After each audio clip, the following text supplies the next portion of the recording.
Good evening and welcome to 27 Minutes here on WJTS UPN 27. The Indiana State Farmers Union State Convention was held at French Lick earlier this month. National Farmers Union President Leland Swenson was the guest speaker. Not to only address the issues that affect us in production agriculture, but issues that are important to our families and our communities, to your state. As keynote speaker at one of Indiana State Convention luncheon sessions, National Farmers Union President Leland Swenson spoke of the efforts, achievements, and changes desired to enable the American farmer to continue to produce his product. Not only in this country, but around the world. And so we had 2 years of relatively decent prices. We saw that deterioration begin in early 1998. Farmers Union had a group of producers. He mentioned the efforts in Washington, D.C. to bring about recent economic disaster and assistance packages. You know, Congress says and media says in Washington there's zero chance of any type of assistance. But the members of your organization didn't give up. General Farm Organization. He spoke of needed changes in the structure of farm program, of changing the farm program, not getting rid of it. The other was risk management, the other was concentration, and the last one was trade. He spoke of compromise, pilot programs, insurance, and loan needs.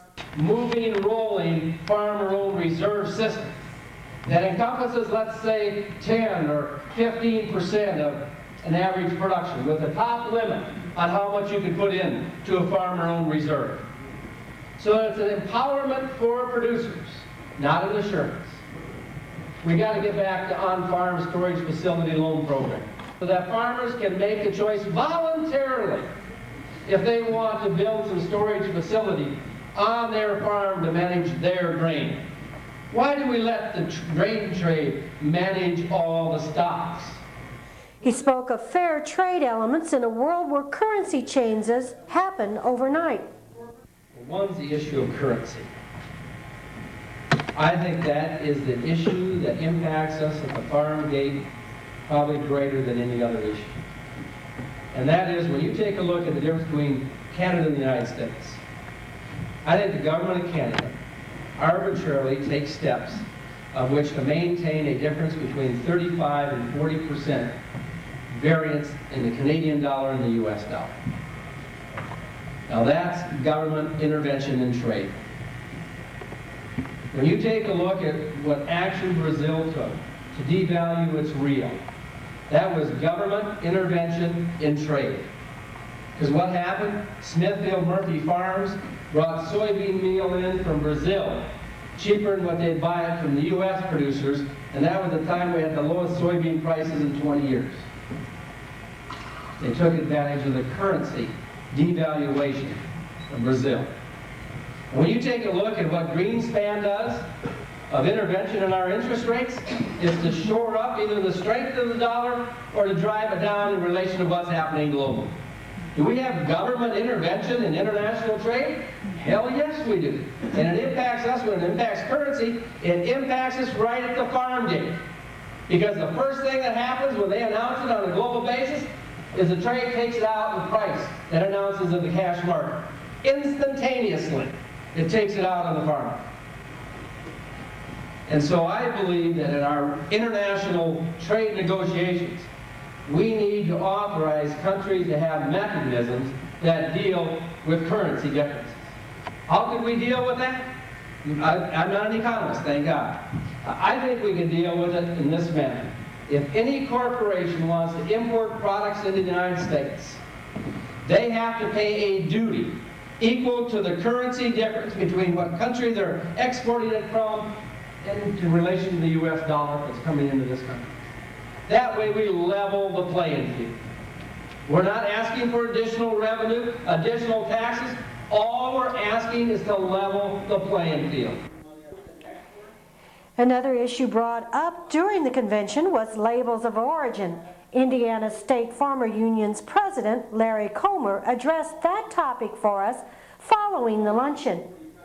In Farmers Union, we've advocated for a country of origin labeling, and in effect what that would do would keep the consumer aware of where the products that they are buying at the grocery stores, where those products are coming from. There are a lot of countries that don't have the stringent laws against using certain chemicals that we do here in this country.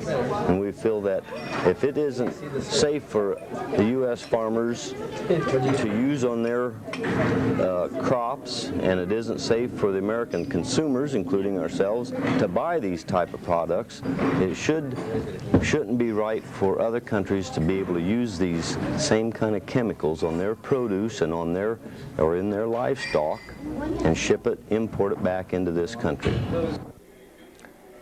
Both the National and State Farmers Union addressed issues that would enable the farmer to continue to produce his product. Toni Frick, TV 27 News. Stay tuned. We will have more 27 minutes after this.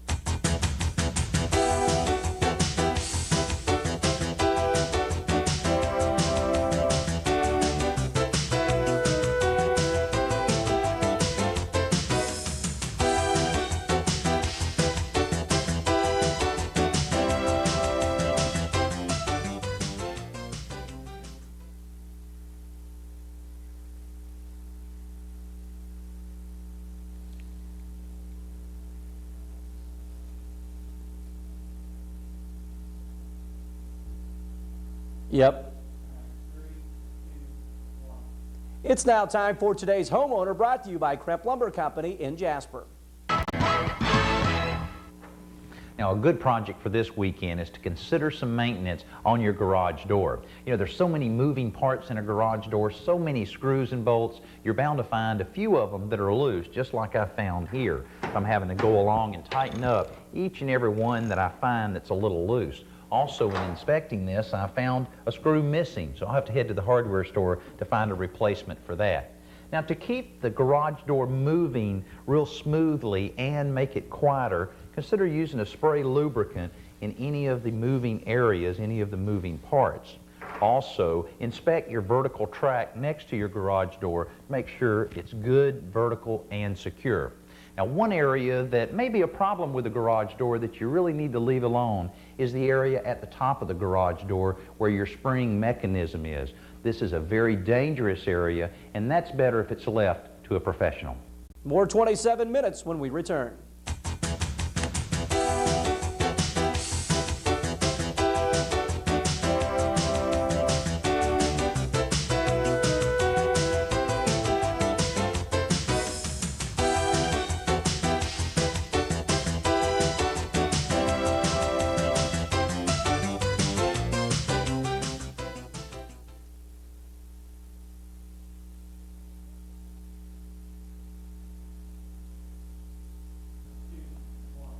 Welcome back. For this week's school report, Toni Frick stopped by Southridge Middle School where a Grant took reading to the dance floor.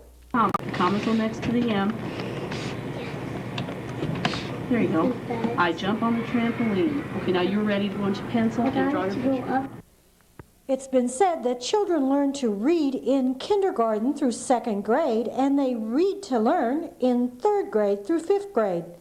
By the 6th grade, games, TV, and other activities also grab their interests.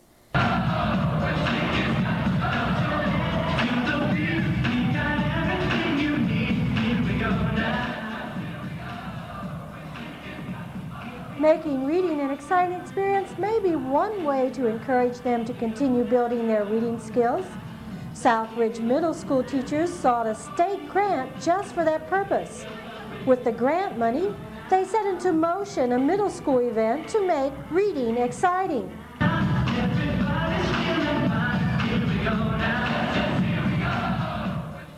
And the whole purpose behind Reading is Fundamental is to stress the importance of reading and to encourage kids to do recreational reading. And with the grant money, we are to buy books and give them away to the kids free. And there were all sorts of stipulations in the grant. We had to have planned 3 distribution events. They had to be exciting. They had to involve parents, teachers, kids. And this is our first event today, and we wanted to kick it off with a little bit of excitement, and we call it Rock and Read, and we're having a dance with our own Raider Rock sound system. And one of our communications teachers is the DJ. Set it up to have a free dance for all the 6th graders to have free popcorn, free soft drinks. Popping the popcorn, and the student council is also trying to do a service project. So we agreed at our last meeting that we would give the kids a bag of popcorn and a soda. Dance is tied into a grant that we received, a reading grant. And in small groups, they'll be called up to select a free book. And this is the first of 3 distributions, and the others, we have other things planned. And if I call your name, and we've got your names here in random, if I call your name, and I'm going to be calling 12. The teachers are helping too, so it's a really good combination. Schwinghammer, Jessica Brown, and Amanda Hurt. You guys report back there. You're our first 12. Report back there. Mrs. Hammond and Mrs. Keller put many hours into seeking the grant and found the help of others to achieve their goals. The amount of money you get is based on how many students you plan to include in the distributions, and we were just under the cutoff of getting $1,000, so we had $800, and $200 of that has to be locally matching money, and our PTO was our matching grant person locally, and so they supplied $200, and then the rest of the grant picks up the other $600, and because we were real close to the cutoff, we had to buy extra money out of other funds, so we've used book fair money, and our principal has a fund that he kicked in some money, so that we ended up spending about $1,200 for paperbacks to hand out to the kids in the 3 events.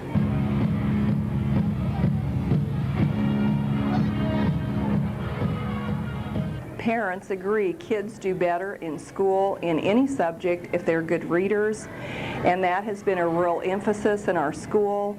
We have a homeroom period 1 day a week where we do have recreational reading that the whole school reads.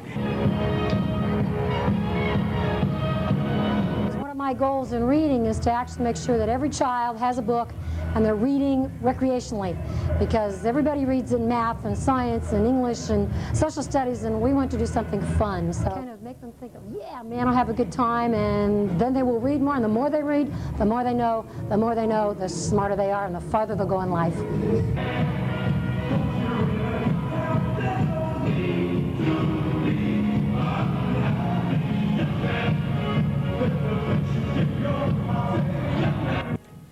Mrs. Hammond noted that Southridge Middle School staff has a reading club, and some families even set aside a family reading night at home. Encouraging reading for fun is one way to continue to build those needed reading skills. Toni Frick, TV 27 News.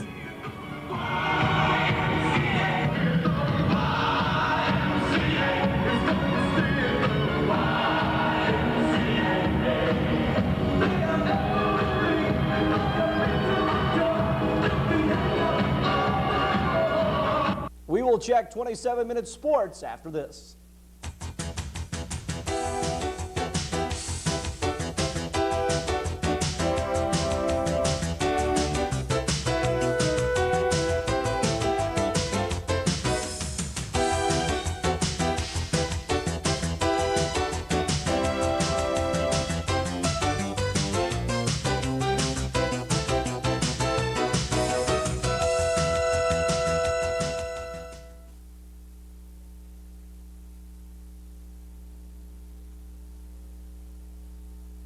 Yep. In sports, Forest Park, Jasper, and Northeast Dubois all played in the girls basketball regional this past week. Steve Kolb starts with the Ranger recap. For the first time since 1986, Forest Park is headed to the Semi-State. They earned the berth by edging North Knox 57-55 Wednesday night. But two halves of basketball could not have been much different for Forest Park than they were in Wednesday's game. The Rangers were dominant in the first half, opening up a 5-point first-quarter lead with great offense from Sarah Van Winkle and Amanda Wire, who combined for 13 of the team's 17 points in the period. The Rangers then clamped on the defense in the second quarter, limiting the Warriors to just 4 second-quarter points in opening up a 17-point halftime lead. The second half, though, was nearly an exact opposite. North Knox clamped down the defense, holding the Rangers to just 6 points in the third quarter, as the Warriors got within 7 at the end of 3. Then in the fourth quarter, it was North Knox's offense that was the story, as Forest Park tried to withstand 2 furious offensive rallies. The first rally came after the Rangers got the lead back to double digits early in the fourth. A couple of steals and a big bucket or two got North Knox within 5, but Forest Park stood its ground and again worked the lead back up to double digits with less than 3 minutes left. Entered the Warrior Bomb Squad. North Knox knocked home 4 3-pointers in the last 2 minutes, the last of which drew the Warriors within 2 with less than 20 seconds to play. After the inbounds, Katie Miller was fouled and sent to the free throw line, where she missed both shots, giving the Warriors one last chance to fire the 3-ball, but Lottie Smith's shot was partially blocked, and Miller grabbed the rebound as time expired. Ranger coach Marty Niehaus said her team's mental toughness was the difference. Yeah, I thought the key thing was that we kept our composure when things were getting, really heated and out of control and wild. The kids hung tough, took care of the basketball, hit a few free throws that we really, really needed, and that was key. You got to credit North Knox because they did make a great comeback, and I thought our kids did just almost everything they could to defend, but they were knocking them down. So just real proud to hang in here and capture this thing. Sarah Van Winkle led all scorers with a season-high 23. Amanda Wire added 15, and Heather Kress knocked 8 of her 14 points down in the fourth quarter. The Rangers improved to 20-4 and advanced to the Seymour Semi-State on Saturday. North Knox ends its season 16-9. Again, the final, Forest Park 57, North Knox 55. Jasper wasn't as fortunate in their 3A regional tilt at Memorial. Jasper lost to the Tigers 61-45, I should say. Jasper took command in the early going, leading after 10-6. Jasper led 26-20 with 11 seconds to go in the half, but a technical foul on a substitution, 3 free throws and a driving bucket later by the Tigers to end the half gave Memorial the momentum, and they trailed just 26-25. The two teams played back and forth in the third quarter, with the Tigers leading 37-35 at the stop. In the fourth, it was time for All-Stater Kate Endress to take over. Endress hit 2 3-pointers, including one that tied the game at 42 with 5:29 to play. After that, the Tigers went on a 10-0 run. Endress would finish with 29. Jasper desperately tried to get back in as Julie Giesler hit 2 of her 4 3-pointers in the fourth quarter. Giesler led the Cats with 18, but the Tigers hit free throws down the stretch to get the final margin. The Wildcats end their season at 18-5. The Northeast Dubois Jeep saw their dream season stopped by New Washington in the Class A Regional on the Mustangs' home court on Tuesday night. The final 57-45. The Jeeps took a 10-7 lead in the first quarter, but the Mustangs then went on a 19-5 spurt to open the game up a bit. New Washington star Kirsty Holloway scored 7 of her team-high 17 in that run, including a 3-pointer with 10 seconds to go in the first to give New Washington a lead. They would not give up. The closest the Jeeps would get in the second half was 5 as they had trouble hitting outside shots. The Jeeps still had a chance with Holloway out of the game with foul trouble, but guard Monica Tinsley hit 3 3-pointers in the third quarter. The Jeeps cut the lead to 47-41 with 2:41 to play on a layup by Missy Merkel, who led the Jeeps with 19, but that was it as the Mustangs cranked it up a notch at the end, out-rebounding the Jeeps 17-8 in the second half. The final once again, New Washington 57, Northeast Dubois Dubois 45. The Jeeps end their great season at 23-1. Forest Park will play Seeger starting tomorrow morning at 10 in Seymour. North Decatur will hook up against Shenandoah in the second game. Programming note for you, you can see the Forest Park and North Knox regional game coming up at 6:30 following 27 minutes. Then on Sunday at 1, all the Rangers semi-state action, either one game or hopefully two. This has been 27 Minutes here on WJTS UPN 27. For the 27 Minutes crew, I'm Kurt Gutgsell. Have a great weekend.